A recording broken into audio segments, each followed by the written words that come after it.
Sebuah aliran filsafat kuno percaya bahwa kekuatan sejati terletak bukan pada menaklukkan kekuatan eksternal, tetapi pada menguasai emosi kita sendiri. Di dunia saat ini, kebijaksanaan ini lebih relevan dari sebelumnya. Pernahkah kamu merasa kehabisan energi karena negatif setelah berinteraksi dengan seseorang? Orang-orang toksik dapat mengganggu kesejahteraan mental kita, membuat kita merasa frustrasi dan tidak berdaya. Tapi bagaimana jika ada strategi praktis untuk menavigasi dinamika sulit ini? Kami akan membahas 13 ide praktis yang terinspirasi oleh stoikisme dalam video ini, yang akan memberi Anda kemampuan untuk menghadapi orang-orang toksik dengan kasih sayang, keanggunan, dan bahkan ketahanan. Bergabunglah dengan saya dalam perjalanan untuk melindungi kesejahteraan emosional Anda dan berlangganan saluran ini untuk lebih banyak tips tentang mengembangkan ketahanan mental. Pada akhir video ini, Anda akan dilengkapi dengan kotak alat kebijaksanaan stoik untuk menangani orang-orang toksik dengan efektif. Jadi, tarik napas dalam-dalam dan mari kita mulai. Nomor 1. Mengidentifikasi dan memahami ancaman toksik. Luangkan waktu sejenak untuk membayangkan diri Anda bertugas sebagai penjaga di pintu masuk benteng pribadi Anda sendiri. Ketenangan batinmu, kesehatan fisikmu, dan keamanan emosionalmu semuanya diwakili oleh benteng ini. Tanpa ragu, kesadaran adalah garis pertahanan pertama dalam proses melindungi benteng ini juga. Dengan cara yang sama seperti penjaga yang waspada harus mampu melihat bahaya potensial, Anda perlu mampu mengenali indikator bahwa seseorang yang toksik mendekati Anda. Epictetus, seorang filsuf stoik yang merupakan pendukung akal dan pengendalian diri, mengatakan kepada kita dalam Enchiridion-nya bahwa bukan apa yang terjadi padamu yang membuatmu kesal. Yang lebih penting, itu adalah penilaian Anda tentang apa yang terjadi. Sangat penting untuk mengingat nasihat ini saat berurusan dengan orang-orang toksik. Bukan berarti sikap negatif dan tindakan manipulatif mereka memiliki kemampuan untuk mempengaruhi Anda. Reaksi emosional Anda terhadap aktivitas-aktivitas ini dan bagaimana Anda memandangnya adalah faktor-faktor yang menentukan pengaruh yang mereka miliki terhadap rasa damai batin Anda pada saat tertentu. Untuk mendengarkan. Bagaimana cara mengembangkan pandangan stoik, yaitu metode melihat situasi dengan tenang dan objektif, adalah kunci untuk mencapai kesuksesan. Belajar mengenali karakteristik perilaku toksik adalah langkah penting dalam proses ini. Berikut adalah beberapa tanda peringatan penting. Kritik konstan. Individu yang toksik mungkin hanya menemukan kesalahan pada diri Anda, perilaku Anda, atau keputusan yang Anda buat secara konsisten. Meskipun kritik ini mungkin bersifat tidak langsung atau langsung, hal itu akan selalu membuatmu merasa kempes dan tidak yakin tentang kemampuanmu. Orang-orang toksik seringkali menggunakan strategi menipu untuk mencapai tujuan yang telah mereka tetapkan untuk diri mereka sendiri. Dalam upaya untuk mengendalikan perilakumu, mereka mungkin akan menggunakan pujian, permainan rasa bersalah, atau bahkan ancaman. Orang yang toksik tampaknya berkembang dalam suasana negatif. Negativitas adalah orang yang toksik. Mereka terus-menerus mengeluh dan menarik pesimisme, sehingga mereka dapat fokus pada aspek terburuk dari masalah yang mereka khawatirkan. Selain itu, selain indikasi umum ini, ada juga beberapa jenis kepribadian toksik yang harus Anda waspadai. Narsisis adalah orang yang terus-menerus mencari persetujuan dan kekaguman sepanjang hidup mereka. Mungkin mereka terlihat menawan pada awalnya, tetapi pada akhirnya interaksi mereka sepihak membuatmu merasa kelelahan secara emosional. Individu ini hidup dari kerusuhan sosial, menurut gosip. Mereka dikenal menyebarkan rumor, menimbulkan masalah, dan senang menyebabkan gesekan antara orang lain. Dikenal sebagai energy vampire, individu ini memiliki kemampuan untuk menguras vitalitas Anda, seperti istilahnya. Interaksi dengan mereka membuat Anda merasa kehabisan energi secara kognitif dan emosional, serta kelelahan secara emosional. Pengembangan peta mental tentang potensi bahaya yang dapat menimpa benteng batin Anda dapat dicapai dengan terlebih dahulu menyadari banyaknya kepribadian toksik dan tindakan yang mereka tunjukkan. Dengan cara yang sama seperti seorang filsuf stoik Romawi, seperti Seneca, yang mungkin merancang rencana untuk melawan musuh di medan perang, Anda dapat memanfaatkan kesadaran baru yang Anda peroleh untuk mengantisipasi strategi yang digunakan oleh individu yang berpotensi berbahaya dan merancang strategi untuk melindungi kesejahteraan emosional Anda. Nomor 2, perkuat dindingmu. Letakkan dirimu dalam posisi Marcus Aurelius, kaisar Romawi Stoik yang terkenal. Untuk memerintah sebuah kekaisaran yang luas, seseorang perlu memiliki kekuatan, pengetahuan, dan tekad yang tak tergoyahkan. Ketika datang untuk memperkuat dinding benteng batin Anda sendiri, yang sering dikenal sebagai kesejahteraan emosional Anda, atribut-atribut yang sama ini sangat penting.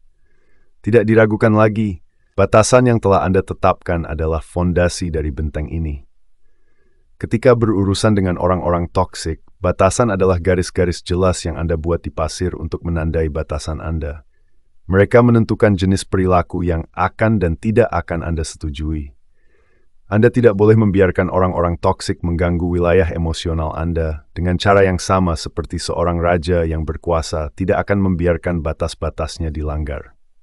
Yang berperan di sini adalah filosofi Stoik yang menekankan pentingnya akal dan pengendalian diri. Untuk mengambil langkah awal, Anda harus terlebih dahulu menentukan aktivitas mana yang menguras energi Anda atau melanggar rasa diri Anda. Apakah itu pesimisme terus-menerus yang dibagikan oleh seorang teman? Ketika seorang rekan kerja terlibat dalam perilaku manipulatif, nasihat yang mengganggu dari anggota keluarga, pastikan bahwa kamu terbuka dan jujur pada dirimu sendiri tentang hal-hal yang tidak akan kamu toleransi. Langkah selanjutnya, setelah Anda menentukan batasan-batasan ini, adalah mengkomunikasikannya dengan cara yang jelas dan singkat. Masuklah ke dalam diri Marcus Aurelius yang ada dalam dirimu dan bersikaplah tegas namun tetap adil. Untuk memfasilitasi komunikasi yang efektif, berikut adalah beberapa strategi. Pikirkan tentang bagaimana perasaan Anda dan gunakan pernyataan saya. Daripada menggunakan kata-kata yang menuduh seperti, kamu selalu begitu negatif, kamu bisa mencoba mengatakan sesuatu seperti, saya merasa kehabisan energi ketika kamu terus-menerus fokus pada hal-hal yang tidak menyenangkan. Sebisa mungkin berikan detail yang spesifik. Hati-hati agar tidak meninggalkan kesempatan untuk salah paham.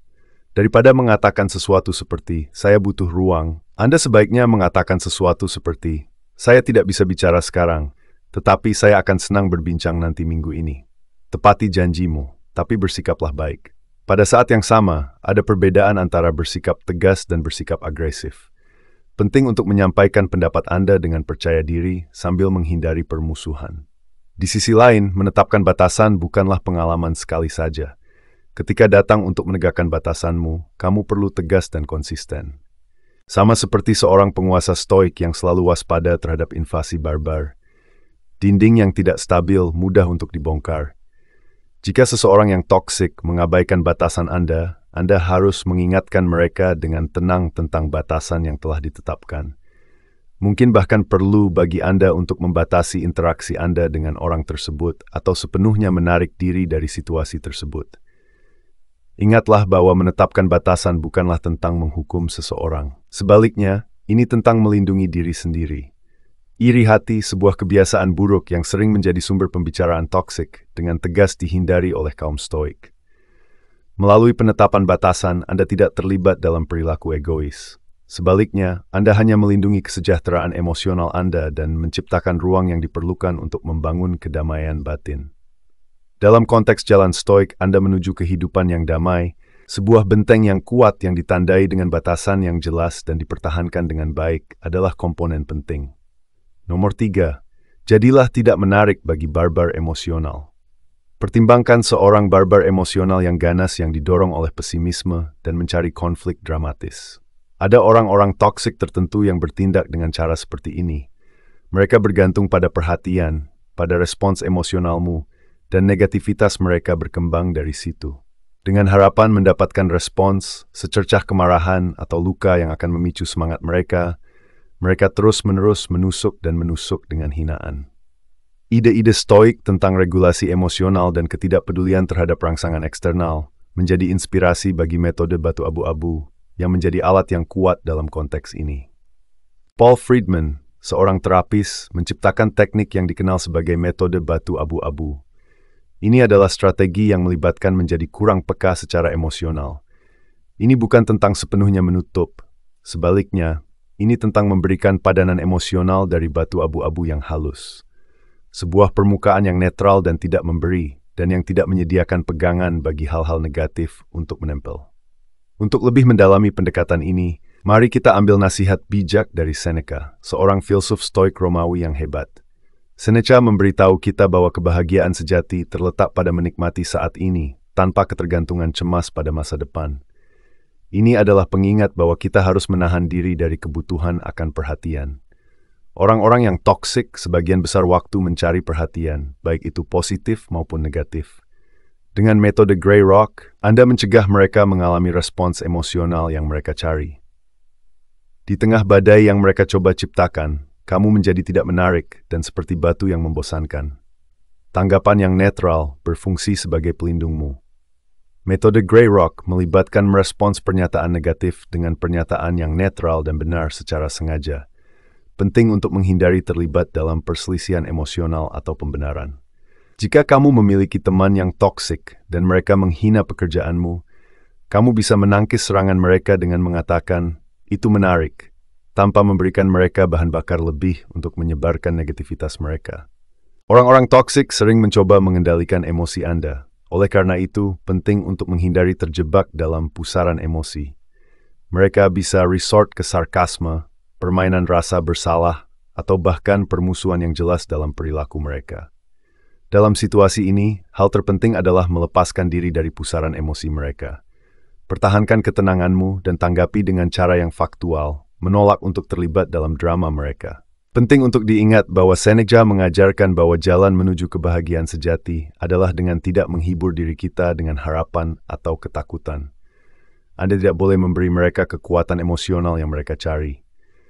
Metode batu abu-abu adalah instrumen yang kuat, tetapi bukan pengganti untuk obat mujarab. Ada kemungkinan bahwa beberapa kepribadian toksik akan awalnya meningkatkan perilaku mereka, menguji ketahanan emosionalmu. Tetap tenang, jadilah konsisten. Dan ingatlah bahwa kamu tidak perlu disalahkan atas negativitas yang mereka tunjukkan. Anda dapat mengubah diri Anda dari korban pasif dari teater emosional mereka menjadi penonton yang tidak tergoyahkan dengan menerapkan metode ini yang dipengaruhi oleh stoicisme. Ini akan melindungi ketenangan batin dan kesejahteraan emosional Anda. Nomor 4. Teknik rekaman rusak.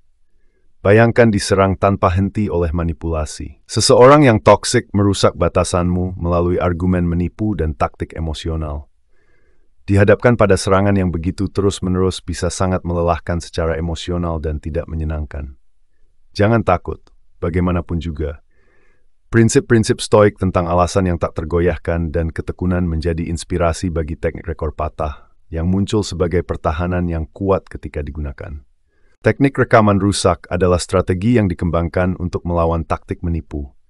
Ini melibatkan dengan sabar mengulangi pernyataan yang jelas tentang posisi Anda, mirip dengan bagaimana rekaman yang rusak terjebak pada pesan yang sama yang tak tergoyahkan. Metode ini, yang tampaknya cukup sederhana, memiliki potensi yang luar biasa kuat dalam menangkis upaya untuk mengganggu Anda dan menjaga fokus yang teguh pada kebutuhan Anda. Filsuf Stoik Epictetus adalah batu penjuru filsafat Stoik.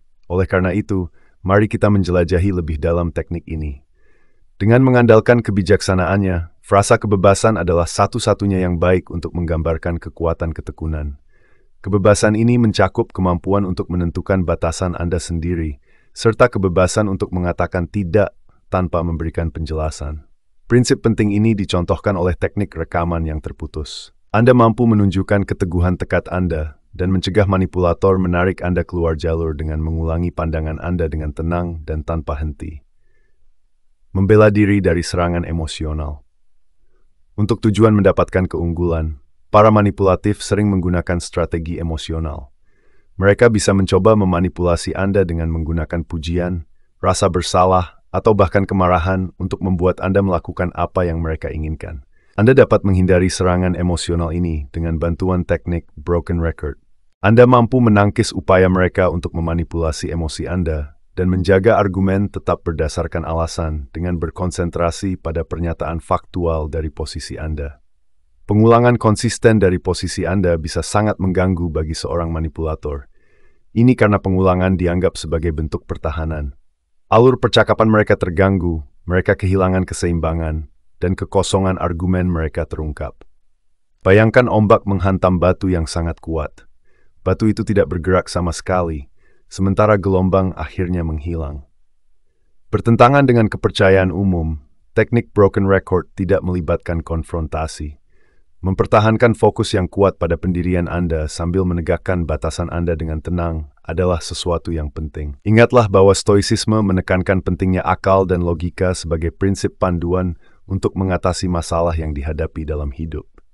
Melalui penggunaan metode ini, Anda memberi diri Anda kemampuan untuk menolak eksploitasi dan menjaga kedamaian batin Anda dengan tekad yang tak tergoyahkan. Bayangkan seorang pemancing ulung yang melemparkan umpan berisi pikiran negatif dengan harapan menangkapmu dalam pusaran segala macam drama emosional. Mereka menggantungkan provokasi, penghinaan, atau rasa bersalah dengan harapan dapat memicu reaksi yang akan memicu drama mereka dan memberi makan negativitas mereka. Ini adalah strategi yang dilakukan oleh banyak orang toksik. Namun, filosofi Stoik memberikan pembelaan yang hebat, yaitu ketidakpedulian. Ini bukan hal yang sama dengan apatis. Sebaliknya, itu merujuk pada keadaan terpisah secara emosional dari sesuatu. Para Stoik, terutama para filsuf seperti Epictetus, membedakan antara apati dan ketidakpedulian. Menurut mereka, apatis adalah keadaan yang ditandai dengan kurangnya kepedulian dan keadaan lesu. Konsep ketidakpedulian, di sisi lain, merujuk pada pemisahan dari perasaan dan penilaian yang tidak menyenangkan yang mendistorsi akal kita sendiri. Ketika berurusan dengan orang-orang toksik, perbedaan ini sangat penting. Berikut adalah penjelasan tentang bagaimana ketidakpedulian Stoik dapat membantu Anda menghindari terjebak dalam drama. Sadarilah strateginya. Tahap pertama adalah menyadari strategi tersebut. Kenali tanda-tanda yang jelas bahwa seseorang yang toksik berusaha menjebakmu. Apa sebenarnya itu? Apakah itu komentar tajam, penghinaan terselubung, atau rasa bersalah yang disamarkan sebagai tawaran? Pada saat Anda telah mengidentifikasi strategi tersebut, Anda telah sampai batas tertentu, membuatnya tidak efektif. Umpan tersebut dimaksudkan untuk memicu respons, seperti kemarahan, kejengkelan, atau defensif, dan penting untuk melepaskan diri dari perangkap emosional tersebut. Ketidakpedulian Stoik, di sisi lain, adalah pilihan yang memungkinkan Anda untuk menghindari terikat secara emosional pada aspek negatif dari situasi tersebut. Pertimbangkan skenario di mana Anda tidak dapat mengambil umpan yang menggantung di air. Anda memeriksanya dengan tenang, tidak terpengaruh oleh kekuatan yang dimilikinya untuk membuat Anda marah. Biarkan drama itu larut. Ketika Anda tidak menanggapi komentar negatif mereka, kekuatan yang mereka miliki atas Anda berkurang. Karena kekurangan bahan bakar, drama yang mereka coba bangun tidak dapat bertahan. Dalam ketidakhadiran tanggapan, komentar pedas mereka tetap menggantung di udara. Akhirnya kehilangan kekuatannya. Tidak perlu berubah menjadi mesin yang tidak berhati dan tidak peduli. Praktik stoicisme mendorong ekspresi emosi yang baik. Di sisi lain, ini menekankan untuk melepaskan emosi negatif yang tidak dapat Anda kendalikan dan mengarahkan perasaan Anda pada hal-hal yang dapat Anda kendalikan. Anda dapat mengubah diri Anda dari pemain pasif dalam drama mereka menjadi pengamat yang damai dengan mempraktikkan ketidakpedulian Stoik. Ini memungkinkan Anda untuk menunjukkan bahwa Anda tidak bersedia terlibat dalam jaring emosional mereka. Itulah ketenangan batinmu sendiri yang terus ada, sebuah tempat perlindungan yang tidak terpengaruh oleh badai yang coba diciptakan oleh orang lain. Nomor 6. Seni tidak bereaksi. Bayangkan seseorang yang merupakan gladiator verbal, seseorang yang ahli dalam ejekan dan sindiran, dan yang berkembang dalam perdebatan yang panas. Ada beberapa orang toksik yang menganggap domain ini sebagai rumah mereka. Mereka menggunakan kata-kata sebagai senjata dengan niat untuk memicu kemarahan, mempermalukanmu, dan akhirnya menarikmu ke dalam lingkup emosional mereka. Dihadapkan di sini adalah strategi Stoik yang tidak hanya efektif, tetapi juga seringkali kurang dihargai, seni dari non-reaksi. Ketika diterapkan dengan cara yang terencana, keheningan memiliki potensi untuk menjadi senjata yang efektif melawan serangan verbal yang mematikan. Dengan menyebabkan gangguan dalam dinamika yang mereka inginkan, itu melumpuhkan mereka. Keheningan yang menakjubkan, di sisi lain, bukanlah sesuatu yang datang dengan mudah bagi semua orang. Keinginan untuk menjawab, membela diri, atau memenangkan argumen adalah sesuatu yang sering kali kita kondisikan untuk kita rasakan. Stoicisme di sisi lain mengajarkan kita pentingnya menguasai reaksi kita dan ketenangan yang pada saat yang tepat menunjukkan kendali yang sebenarnya. Untuk mendapatkan pemahaman yang lebih jelas tentang kekuatan dari ketidakreaktifan, mari kita pertimbangkan tulisan-tulisan Marcus Aurelius, Kaisar Stoik Romawi yang terkenal. Menghentikan tarian toksik, orang-orang yang toksik seringkali bergantung pada pola yang dapat diprediksi. Nada mereka pesimis, dan mereka mengharapkan tanggapan dari Anda. Ketika Anda menunjukkan kemarahan, kejengkelan, atau sikap defensif terhadap mereka, Anda menambah bahan bakar ke api mereka dan mempertahankan tarian toksik tersebut. Tidak bereaksi menyebabkan pola ini terganggu. Anda menolak respons emosional yang mereka cari dengan memilih diam. Hanya untuk sesaat, bayangkan seorang pemain tenis mengayunkan raketnya ke arah lapangan yang sepenuhnya kosong. Servis mereka yang luar biasa jatuh dengan suara keras, dan segala sesuatu yang mengikuti adalah keheningan total. Dalam perspektif ini, keheningan tidak kosong. Ini adalah bentuk komunikasi yang menyampaikan makna tanpa kata-kata. Ini menunjukkan bahwa Anda memiliki tingkat pengendalian diri yang tinggi, dan bahwa Anda tidak mau terlibat dalam perilaku negatif mereka. Pesan yang disampaikan adalah tentang kekuatan dan ketidakmelekatan terhadap manipulasi emosional yang mereka lakukan. Penting untuk diingat bahwa Marcus Aurelius menasihati kita untuk tidak membuang waktu lagi berdebat tentang apa yang seharusnya menjadi seorang pria baik. Menjadi satu. Sifat-sifat stoik yang baik dicontohkan oleh ketenanganmu. Anda tenang, masuk akal, dan tidak terpengaruh oleh provokasi yang datang dari dunia luar. Bersiaplah untuk eskalasi. Ketika menggunakan non-reaksi, sangat penting untuk menerapkan pendekatan yang terencana dimanapun memungkinkan. Pada awalnya, orang yang toksik mungkin meningkatkan usaha mereka dengan melontarkan lebih banyak penghinaan verbal untuk memicu respons dari orang lain. Tetap tenang dan jangan tergoyahkan dalam keheninganmu. Penting untuk diingat bahwa diam bukanlah tanda kelemahan. Sebaliknya, itu adalah instrumen yang kuat yang digunakan oleh mereka yang benar-benar kuat. Non-reaksi bukanlah solusi yang dapat diterapkan dalam setiap situasi, tetapi itu adalah senjata penting dalam persenjataan stoik Anda. Ini memiliki potensi untuk melumpuhkan orang-orang toksik, mempertahankan kedamaian batin Anda, dan menunjukkan bahwa Anda memiliki kekuatan atas emosi Anda sendiri ketika digunakan secara strategis. Ketika Anda memilih untuk diam, Anda sedang menyampaikan pesan yang kuat dengan sendirinya, karena Anda memilih untuk tidak bermain dalam permainan mereka. Nomor 7. Batasi paparan Anda. Bayangkan bahwa kamu berada di dalam bentengmu yang dikelilingi tembok, di mana kesehatan mentalmu dipelihara dengan sangat hati-hati oleh batasan-batasan ketat selama seluruh proses.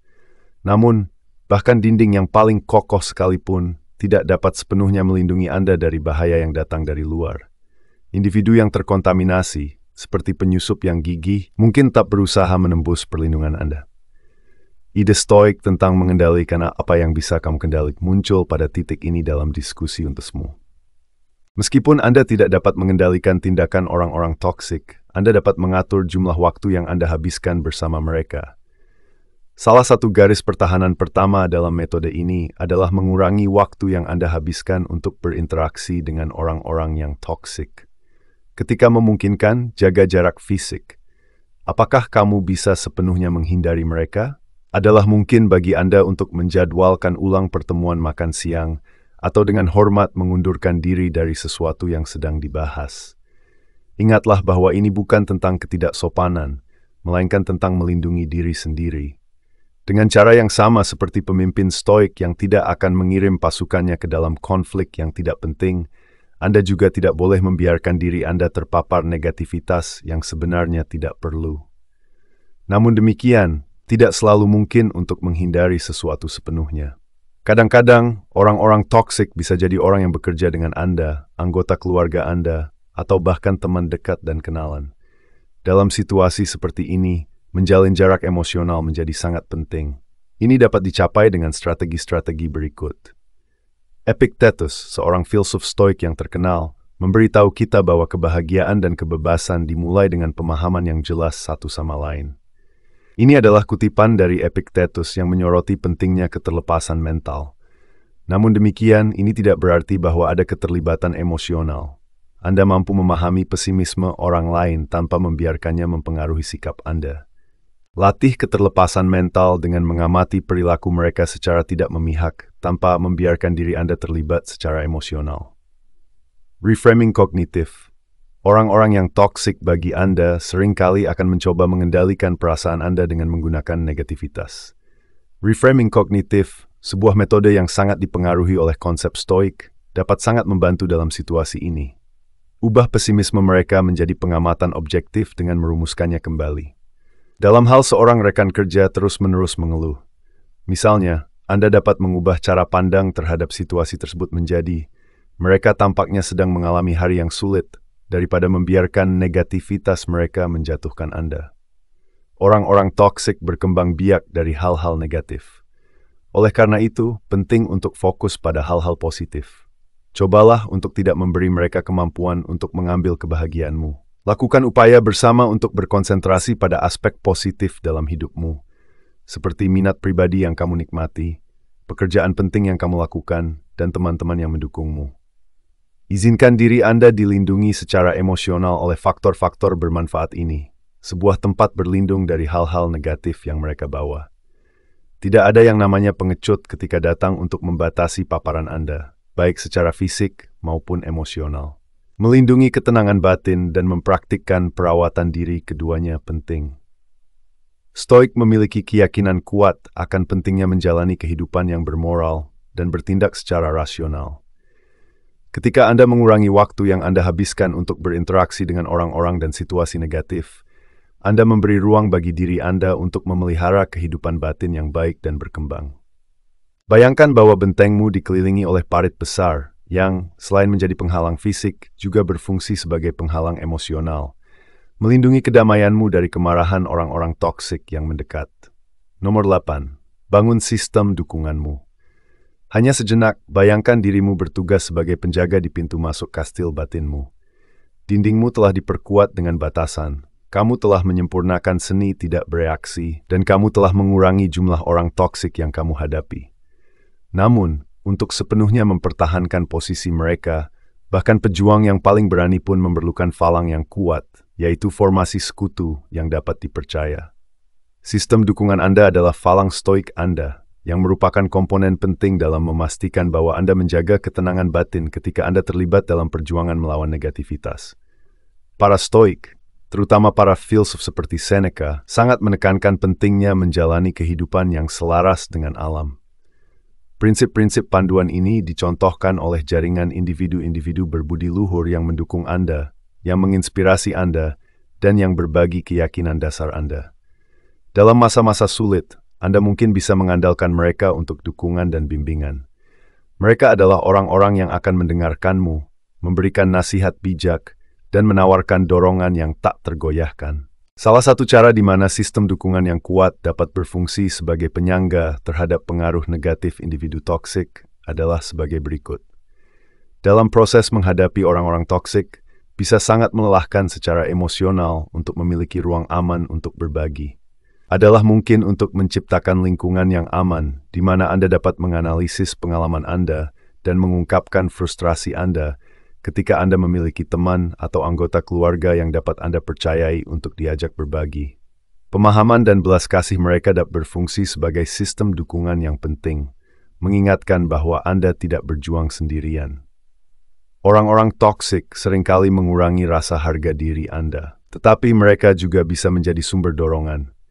Sistem dukungan yang efektif berfungsi sebagai kekuatan penyeimbang, memberikan Anda dorongan dan mengingatkan Anda akan kemampuan serta nilai yang Anda bawa ke dunia.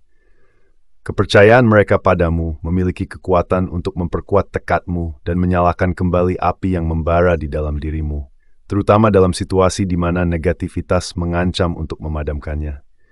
Menjadi teladan kebajikan dan positivitas. Para stoik percaya bahwa penting untuk mengelilingi diri dengan orang-orang yang mencontohkan karakteristik yang ingin dikembangkan. Jaringan individu yang berbudi luhur dan saling mendukung satu sama lain mungkin dapat menjadi teladan yang positif. Adalah mungkin untuk belajar dan berkembang dengan melihat kekuatan, ketahanan, dan pandangan optimis yang mereka miliki. Ini akan membantu Anda meningkatkan kapasitas Anda sendiri untuk mengelola situasi negatif dengan anggun. Proses membangun jaringan dukungan yang solid adalah sesuatu yang tidak pernah berakhir. Untuk mencapai ini, Anda perlu mengembangkan hubungan yang sudah ada dan mencari orang-orang yang sejalan dengan keyakinan Anda. Untuk membudidayakan falang yang indah ini, berikut adalah beberapa cara untuk melakukannya. Berinvestasi dalam waktu berkualitas. Sisihkan waktu untuk berinteraksi secara bermakna dengan orang-orang yang bertanggung jawab atas dukunganmu. Anda dapat membangun rasa koneksi dengan berbagi pengalaman Anda, mendengarkan pengalaman mereka, dan berbagi pengalaman Anda sendiri. Bergabung dengan klub, organisasi sukarela, atau komunitas online yang sejalan dengan minat dan nilai-nilai Anda adalah cara yang bagus untuk mengumpulkan orang-orang yang memiliki nilai dan minat yang sama. Tempat ini dipenuhi dengan orang-orang yang memiliki nilai-nilai yang sama dengan Anda dan yang dapat menjadi sumber dukungan dan dorongan yang alami. Penting untuk diingat bahwa kekuatan menunjukkan rasa terima kasih kepada mereka yang mendukung Anda tidak boleh diremehkan. Silakan ungkapkan rasa terima kasih Anda kepada mereka atas pengaruh besar yang mereka miliki terhadap kesejahteraan Anda, serta atas kehadiran mereka dalam hidup Anda dan dukungan mereka yang tak tergoyahkan. Melalui pengembangan falang stoik yang kokoh, Anda dapat membentuk perisai yang tangguh yang melindungi Anda dari negativitas yang disebabkan oleh orang-orang toksik. Kekuatan perspektif dan rasa optimisme yang diperbarui adalah semua hal yang Anda peroleh ketika dikelilingi oleh pengaruh positif. Selalu ingat bahwa bahkan benteng yang paling dijaga ketat sekalipun mungkin mendapat manfaat dari pertahanan yang kuat dari luar. Sistem dukunganmu yang terdiri dari teman-teman setiamu berubah menjadi falang yang tak tergoyahkan, menjamin bahwa ketenangan batinmu terus memiliki tempat perlindungan yang aman dan terlindungi. Nomor 9. Utamakan perawatan diri. Bertemu dengan individu toksik itu sama dengan dihadapkan pada serangan yang tak henti-hentinya dalam pertempuran. Energi emosional yang kamu miliki telah habis, dan kamu mungkin akan merasa kelelahan sebagai akibatnya. Ketika berbicara tentang melindungi diri dari negativitas, perawatan diri menjadi komponen yang penting. Sebagaimana seorang pejuang stoik akan mengutamakan merawat luka mereka dan mengasah pedang mereka setelah pertempuran. Gaya hidup stoik Anda harus mencakup perawatan diri sebagai komponen dasar. Masukkan ke dalam rutinitas harian Anda dan anggaplah sebagai investasi dalam kesejahteraan mental Anda. Jadikan ini prioritas bersama tugas-tugas penting lainnya dan jadwalkan ke dalam rencana Anda. Cadangan emosional Anda dapat dipulihkan dan ketahanan Anda terhadap negativitas dapat berkuat melalui pendekatan perawatan diri berikut. Ikuti kegiatan yang membawa kebahagiaan bagi Anda. Tentukan aktivitas yang benar-benar membawa kebahagiaan dan dapat membantu Anda bersantai. Latihan yang bersifat fisik, seperti berlari atau yoga, serta kegiatan seni seperti melukis atau menulis, dapat termasuk dalam kategori ini. Anda dapat mengurangi stres, mengisi ulang baterai emosional Anda, dan kembali ke dunia dengan energi dan perspektif baru ketika Anda berpartisipasi dalam aktivitas ini dan terlibat di dalamnya. Para stoik terlibat dalam praktik kesadaran yang setara dengan meditasi. Praktik-praktik ini juga dikenal sebagai meditasi. Melalui praktik meditasi, Anda dapat menenangkan pikiran, melepaskan diri dari pikiran negatif, dan menciptakan kedamaian batin. Ketika Anda menjadikan meditasi sebagai bagian rutin dari perawatan diri Anda memberi diri Anda alat yang hebat untuk mengelola stres dan negativitas. Baik itu berasal dari diri sendiri atau dari orang lain yang toksik bagi Anda. Carilah ketenangan di alam. Para stoik sangat menekankan hidup selaras dengan dunia alami. Tindakan menghabiskan waktu di lingkungan alami, baik itu berjalan-jalan di taman atau mendaki melalui hutan, memiliki pengaruh signifikan terhadap kesehatan dan kebahagiaan kita secara keseluruhan. Jika Anda ingin mengurangi stres, meningkatkan suasana hati, dan mendapatkan perspektif yang dapat membantu Anda melawan negativitas yang Anda alami dari orang-orang toksik, maka Anda harus mencoba untuk membenamkan diri dalam dunia alam. Sebagai jenis pemeliharaan pencegahan untuk kesejahteraan emosional Anda mungkin menganggap perawatan diri sebagai praktik perawatan diri. Seseorang yang cukup istirahat dan tenang berada dalam posisi yang jauh lebih baik untuk menghadapi emosi negatif. Dengan cara yang sama seperti seorang pejuang stoik memastikan bahwa baju zirah mereka kokoh dan pedang mereka tajam, Anda dapat memelihara ketahanan emosional Anda dengan melakukan teknik perawatan diri. Dengarkan sinyal yang dikirimkan tubuhmu. Komunikasi terus-menerus sedang berlangsung antara Anda dan tubuh Anda. Amati gejala kelelahan, ketegangan, atau kehabisan emosi dan perhatikan mereka. Untuk menjadikan perawatan diri sebagai prioritas, Anda tidak boleh menunggu sampai Anda benar-benar kelelahan sebelum melakukannya. Masukkan pola makan sehat, pastikan Anda cukup tidur dan istirahatlah sepanjang hari. Dasar ketahanan emosional Anda dibangun oleh rutinitas-rutinitas ini yang mungkin tampak sederhana. Dengan cara yang sama seperti Anda menetapkan batasan dengan orang-orang yang toksik bagi Anda juga harus menetapkan batasan pada waktu yang Anda habiskan untuk perawatan diri. Syukurlah, menolak permintaan yang mungkin mengganggu waktu Anda untuk bersantai atau menyisihkan waktu tertentu sepanjang hari untuk terlibat dalam aktivitas yang mendukung perawatan diri adalah contoh cara untuk mencapai ini. Selalu ingat bahwa menempatkan kesejahteraanmu sendiri di atas segalanya bukanlah tindakan egois. Sebaliknya, hal ini diperlukan untuk menjaga ketahanan emosional Anda. Anda dapat menjadi individu yang lebih kuat dan seimbang dengan menerapkan perawatan diri ke dalam cara hidup stoik Anda. Seorang pejuang stoik akan siap menghadapi musuh manapun, dan kamu menghadapi rintangan dengan perspektif yang lebih baik dan ketahanan emosional, seperti yang dilakukan oleh seorang pejuang stoik. Penting untuk diingat bahwa memiliki baterai emosional yang penuh memungkinkan Anda untuk lebih efektif menangkis negativitas dan memancarkan positivitas, sehingga membentuk perisai yang tangguh terhadap orang-orang toksik dalam lingkaran kehidupan Anda. Nomor 10. Ingat, ini bukan tentangmu. Bayangkan dirimu dengan awan gelap yang menggantung di atasmu, memancarkan negativitas dan menghalangi pandanganmu terhadap dunia luar. Ketika Anda bekerja dengan orang-orang toksik, Anda akan sering menghadapi situasi seperti ini. Mereka menciptakan lingkungan yang toksik dengan memproyeksikan kekhawatiran, ketidakamanan, dan masalah mereka sendiri kepada orang-orang di sekitar mereka, yang berdampak negatif pada orang-orang. Konsep prosopopia, yang berakar pada filosofi stoik, berfungsi sebagai mekanisme pertahanan yang tangguh dalam konteks ini. Kita didorong untuk melihat diri kita sebagai pengamat cerdas yang berdiri di luar tornado emosional melalui penggunaan frasa prosopopoeia yang digunakan oleh para filsuf stoik. Kita menjadi analis yang tidak memihak terhadap masalah tersebut, memisahkan diri dari aspek-aspek negatif dari skenario dan berkonsentrasi pada aspek-aspek rasional. Ketika berinteraksi dengan orang-orang toksik, sangat penting untuk mempertahankan tingkat keterpisahan ini, karena penghinaan dan negativitas yang mereka ungkapkan jarang ditujukan kepada individu. Sebaliknya, mereka adalah cerminan dari masalah batin individu itu sendiri. Transkripsi Anda dapat menavigasi toksisitas orang-orang toksik dengan menggunakan keterpisahan stoik dengan cara-cara berikut. Untuk mengalihkan perhatian dari kekurangan mereka sendiri, orang-orang toksik seringkali resort ke menyalahkan orang lain, mengkritik orang lain dan bersikap negatif. Anda dapat membedakan proyeksi ini apa adanya dengan menerapkan kosakata prosopopeia.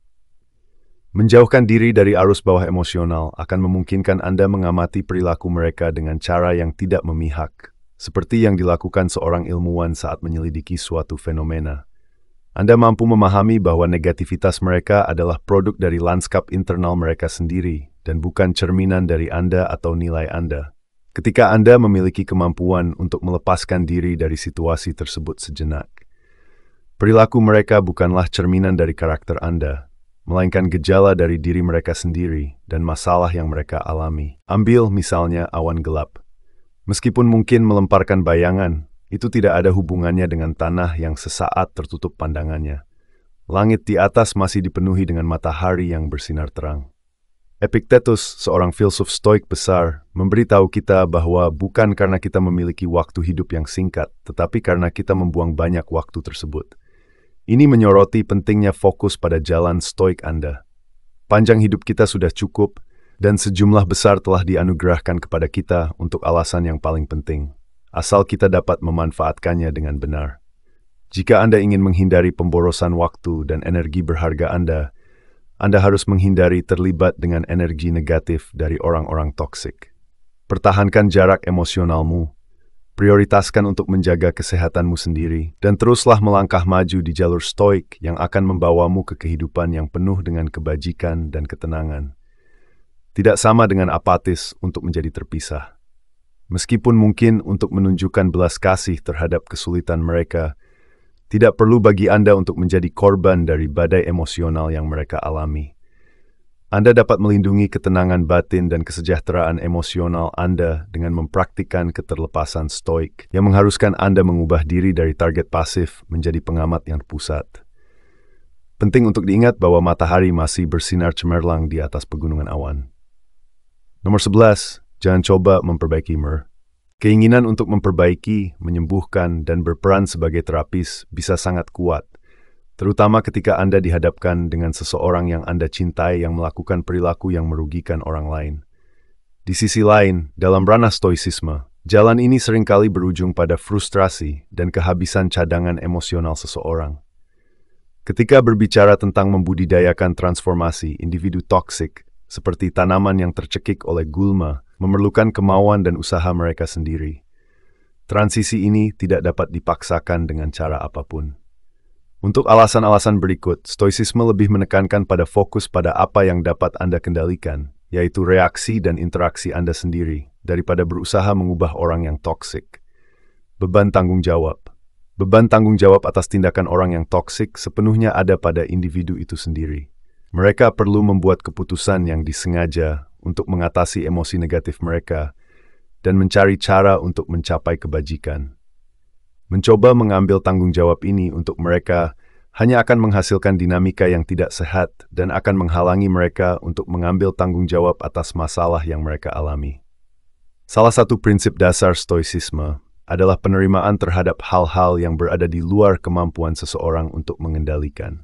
Ini termasuk hal-hal seperti tindak orang lain, keadaan dunia luar, dan kondisi eksistensi yang selalu berubah. Negativitas yang ditunjukkan oleh orang toksik adalah contoh sempurna dari kategori ini.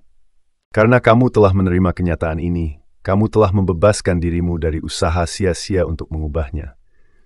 Bayangkan bahwa ketenangan batinmu adalah sebuah taman yang sedang bermekaran. Ini adalah fokus dari taman stoikmu.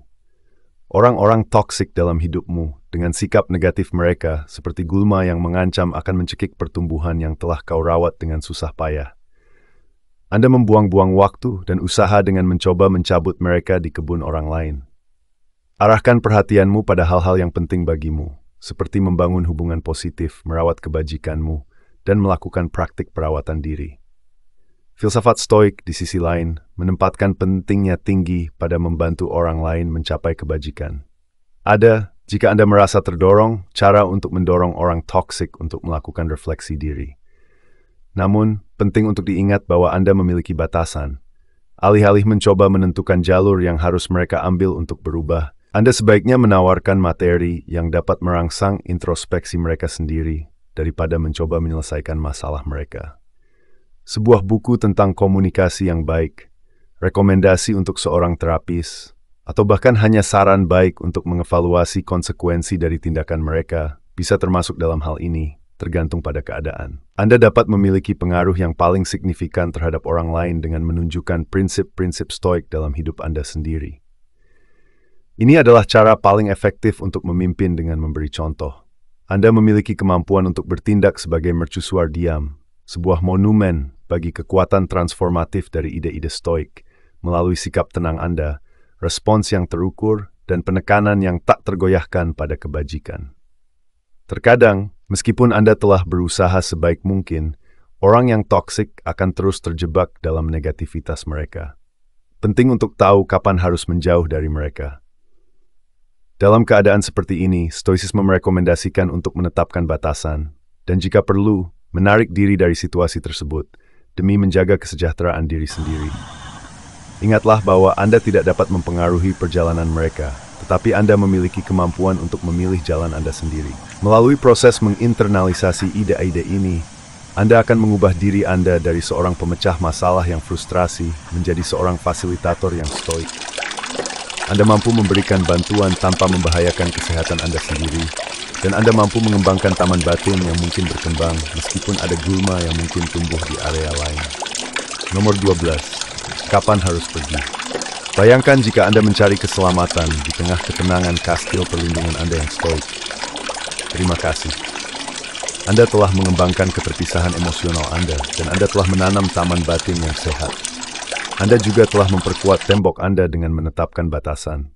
Namun demikian, meskipun Anda telah berusaha sebaik mungkin, negativitas yang datang dari individu toksik terus ada, mengancam pertahanan Anda. Kemampuan untuk mengenali kapan tepat untuk menarik diri dari situasi adalah prinsip dasar stoik.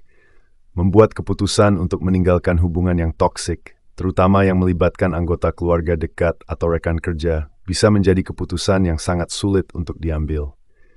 Memprioritaskan kesehatan mental Anda, di sisi lain, adalah hal yang sangat penting. Stoik memiliki keyakinan kuat akan pentingnya menjalani kehidupan yang bermoral dan bertindak secara rasional. Bertentangan langsung dengan cita-cita ini adalah praktik mempertahankan hubungan yang merusak ketenangan batin Anda. Inilah mengapa filosofi Stoik konsisten dengan praktik mengeluarkan diri dari situasi yang berbahaya, menjaga tempat perlindungan Stoik Anda tetap aman. Ketenangan batinmu adalah tempat suci yang aman, tempat perlindungan yang kamu kembangkan melalui perawatan diri, kesadaran, dan praktik Stoik. Dan seseorang yang toksik, dengan negativitasnya yang tak henti-hentinya, dapat dibandingkan dengan pengepungan yang terus-menerus dilakukan pada bentengmu. Adalah mungkin untuk melindungi kesejahteraan emosional Anda dan mengamankan tempat perlindungan Anda dengan menjauhkan diri dari situasi tersebut. Fokuslah pada apa yang benar-benar penting. Seneca, seorang filsuf Stoik yang hebat, mengingat kita bahwa hidup adalah komoditas yang berharga dengan mengatakan seluruh masa depan terletak dalam ketidakpastian. Hidup segera, hidup segera. Melanjutkan hubungan yang tidak sehat adalah pemborosan waktu dan energi yang berharga ini. Anda memberi diri Anda kesempatan untuk berinvestasi dalam hubungan positif, pencarian yang bermakna, dan pengalaman yang memberi nutrisi pada jiwa Anda, serta berkontribusi pada keberadaan yang berkembang ketika Anda menjauh dari apapun yang menghalangi Anda. Menerima hal-hal yang di luar kendali kita adalah komponen kunci dari stoicisme, dan perilaku orang lain adalah contoh yang fantastis dari ini. Selain itu, stoicisme mendorong keterlepasan selama periode ini. Keputusan untuk menjauh dari sesuatu tidak menunjukkan kelemahan atau kekalahan. Sebaliknya, itu menunjukkan penerimaan terhadap keadaan yang tidak dapat Anda ubah dan pilihan yang disengaja untuk melepaskan emosi negatif. Anda tidak menyerah pada individu tersebut. Sebaliknya, Anda melepaskan diri dari dinamika toksik yang merugikan tubuh dan pikiran Anda. Bergerak maju dari sebuah situasi bukanlah pilihan yang harus dibuat dengan sembarangan. Pertimbangkan faktor-faktor berikut. Apakah kamu sudah mencoba semua kemungkinan tindakan lainnya? Apakah Anda memiliki pengalaman dalam komunikasi, menetapkan batasan, atau menyediakan sumber daya? Apakah ada pola negatif yang berulang, atau ini hanya kejadian tertentu? Apakah Anda merasa bahwa koneksi tersebut memiliki dampak signifikan terhadap kesejahteraan Anda? Tidak perlu ada adegan dramatis saat kamu pergi. Penarikan kontak secara bertahap, menolak undangan dengan sopan, atau sekadar membatasi komunikasi adalah semua teknik yang berpotensi bermanfaat. Ingatlah bahwa menjauhkan diri dari situasi adalah tindakan stoik untuk melindungi ketenangan batinmu dan merupakan bentuk perawatan diri. Anda dapat menjalani hidup yang dipimpin oleh akal, kebajikan, dan kedamaian jika Anda menjadikan kesejahteraan Anda sebagai prioritas. Ini akan memungkinkan Anda untuk menciptakan ruang bagi hubungan dan pengalaman positif untuk berkembang. Nomor 12. Maafkan dirimu sendiri. Pertimbangkan skenario berikut. Anda akan memulai perjalanan panjang dan Anda membawa tas berat yang penuh dengan kebencian dan kemarahan terhadap individu toksik. Beratnya tanggung jawab ini memperlambatmu, menghalangimu untuk maju dan menguras energimu. Dalam kerangka stoik, pengampunan didefinisikan sebagai proses melepaskan beban emosional seseorang, bukan demi orang lain, tetapi demi diri sendiri. Para stoik menekankan pentingnya menerima hal-hal yang berada di luar kemampuan kita untuk mengendalikan, dengan tindakan orang lain sebagai contoh yang mencolok. Tindakan menyimpan kebencian dan dendam terhadap seseorang yang menciptakan lingkungan toksik jelas termasuk dalam kategori ini. Tetap teguh dalam perasaan yang tidak menguntungkan ini hanya akan merugikanmu, mencemari masa sekarangmu, dan menimbulkan keraguan pada masa depanmu. Prinsip-prinsip stoik membekali Anda dengan kemampuan untuk memaafkan diri sendiri dan membebaskan diri dari beban negativitas dengan cara-cara berikut. Konsentrasikan pada lanskap batinmu. Para stoik percaya bahwa sumber kekuatan yang sebenarnya adalah kemampuan untuk mengatur ide dan tindakan sendiri, daripada tindakan orang lain atau peristiwa yang terjadi di dunia luar. Untuk mendapatkan kembali kendali atas lanskap batin Anda dan memberi ruang bagi ketenangan serta kesejahteraan emosional, Anda harus terlebih dahulu memaaf diri sendiri dan kemudian melepaskan segala kebencian yang mungkin masih Anda simpan. Pengampunan dalam pemahaman Stoik tidak melibatkan membenarkan perilaku orang toksik. Sebaliknya, ini tentang menerima perilaku orang yang toksik. Mengakui apa yang telah terjadi, menerima kenyataan bahwa itu di luar kendali Anda, dan membuat keputusan untuk melanjutkan dengan hati yang lebih ringan adalah semua langkah penting. Kaisar Stoik terkenal Marcus Aurelius memberitahu kita bahwa kita memiliki kekuasaan atas pikiran kita. Anda tidak memiliki kekuatan atas peristiwa yang terjadi di luar diri Anda. Jadikan ini kenyataan, dan kamu akan menemukan kekuatanmu. Kemampuanmu untuk memaafkan memberimu kemampuan untuk merebut kembali kekuatan ini. Menemukan cara untuk memutus siklus negativitas. Dendam adalah penjara yang diciptakan seseorang untuk dirinya sendiri. Jika Anda terus berpegang pada hal itu, Anda membiarkan orang toksik tersebut terus memiliki dampak buruk pada hidup Anda, meskipun mereka sudah tidak ada lagi. Patahkan siklus ini dengan memaafkan diri sendiri, yang akan membebaskanmu dari belenggu emosional masa lalu. Proses memaafkan diri sendiri tidak terjadi dalam semalam. Untuk mendorong pengampunan, berikut adalah beberapa cara untuk melakukannya. Kenali perasaanmu. Hal pertama yang perlu Anda lakukan adalah mengenali perasaan marah, sakit, atau dendam yang Anda alami. Ketika perasaan ini ditekan, itu hanya memperlambat proses penyembuhan. Berlatih belas kasih terhadap diri sendiri melibatkan memperlakukan diri sendiri dengan empati dan pertimbangan yang sama, seperti yang akan Anda berikan kepada teman yang mengalami situasi yang sama. Tidak hanya Anda menjadi korban dari negativitas mereka, tetapi Anda juga menjadi korban dari perilaku mereka. Usahakan untuk mengevaluasi peristiwa tersebut secara objektif dengan mengubah perspektif Anda. Apakah individu toksik itu bertindak dengan niat jahat, atau adakah hal-hal lain yang berperan dalam situasi tersebut? Mengubah sudut pandang Anda dapat membantu menumbuhkan empati dan pemahaman, yang pada gilirannya dapat membuka jalan untuk pengampunan. Sebuah hadiah adalah sesuatu yang kamu tawarkan kepada dirimu sendiri, dan pengampunan adalah sebuah hadiah. Anda dapat memberi ruang untuk penyembuhan emosional, kemajuan, dan kehidupan yang lebih memuaskan dengan melepaskan beban negativitas. Bayangkan bahwa kamu sedang memulai perjalananmu, tas punggungmu lebih ringan, dan hatimu lebih ringan, dan bahwa kamu siap untuk menerima petualangan yang masih akan datang dengan rasa kekuatan dan ketenangan yang baru. Anda memiliki kemampuan untuk mengubah diri Anda dari korban pasif orang-orang toksik menjadi pejuang tangguh dari kedamaian batin Anda dengan menerapkan 13 metode yang terinspirasi oleh pemikiran filosofis Stoik. Ingatlah bahwa hidup yang bebas dari negativitas adalah hidup yang layak berjuang.